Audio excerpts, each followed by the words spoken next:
လေးတိတ်မအိတ်တိုင်းညဘက်ခဏခဏနိုးတိုင်းငါကလေးတော့တကူကူမားနေပြီလားဆိုပြီးတော့တွေးပူကြတဲ့မေမေရှိကြမယ်ထင်တယ်နော်ဟယ်လိုဒါတော်ဝင်းမှာအခုပြောပြမှာတော့မွေးစားနေစားပြီးတော့ကလေးခဏခဏနိုးနိုင်တဲ့ကာလတွေအကြောင်းကိုပြောပြပေးသွားပါမယ်ပထမဆုံးကတော့မွေးကင်းစားအချိန်ပေါ့နော်မွေးကင်းစားဆိုရင်ကလေးက2နိုင်ချ3နိုင်ချတစ်ခါနိုးတက်ကြပါတယ်သူတို့ကအုံနောက်ကလည်းအကောင်းဖွံ့ဖြိုးသေးဘူးပြီးတော့သူတို့ရဲ့အစာအိမ်ကလည်းတိတိလေးဖြစ်တဲ့အတွက်နိုးတွေအကြိုင်မသိမ်းထားနိုင်ဘူးပေါ့နော်အဲဒါကြောင့်မလို့2နိုင်ချ3နိုင်ချတစ်ခါဖိုက်စားပြီးနိုးကြပါတယ်သူတို့ကမနိုးဘူးဆိုရင်တော့ကိုက2နိုင်ချ3နိုင်ချတစ်ခါနိုးပြီးတော့နိုးတိုက်ရပါတယ်ဘာလို့ဆိုတခြားထက်နေသွားမှာဆိုလို့ပေါ့နော်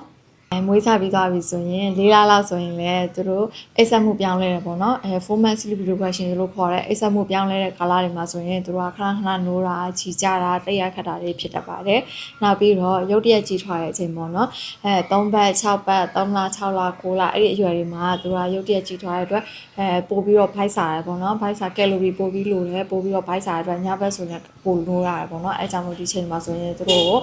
နိုးတွေပို့တိုက်ထားလို့ရတယ်ပေါ့နော်ပြီးတော့8လ9လလောက်အရွယ်ရောက်ပြီဆိုရင်8လ9လ10လလောက်အရွယ်ဆိုမှဆိုရင်သူတို့ရဲ့ separation anxiety ရရှိလာပြီပေါ့နော် separation anxiety အရွယ်တွေမှာဆိုလဲသူတို့ကပို့ပြီးတော့နိုးတက်ကြပါတယ်အခုသွားပေါက်ခြင်းတဲ့အချိန်တွေပေါ့နော်သွားပေါက်တဲ့အချိန်တွေမှာဆိုရင်သူတို့သဖုံးလေးတွေကလည်းရောင်းနေပြီးတော့တနေ့ကုန်ဆော့ကစားထားတယ်ပင်မနေဆိုတော့ညဘက်ကြမှာလေလူကလေ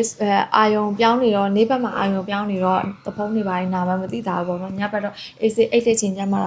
နာမှာပိုသိတာတဲ့အတွက်ညဘက်တွေဆိုရင်ပုံနိုးတာပုံငိုတာရှိရပေါ့နော်ပြီးတော့တစ်နှစ်12လတစ်နှစ်လောက်အရွယ်တွေမှာဆိုလဲသူတို့ပို့ပြီးတော့ပတ်ဝန်းကျင်ပို့တိလာတဲ့အချိန်မှာအိတ်ပိုနဲ့ပိုခတ်လာရပေါ့နော်အဲ့ဒီချိန်ကျမှလည်းပိုနိုးတာတွေရှိပါတယ်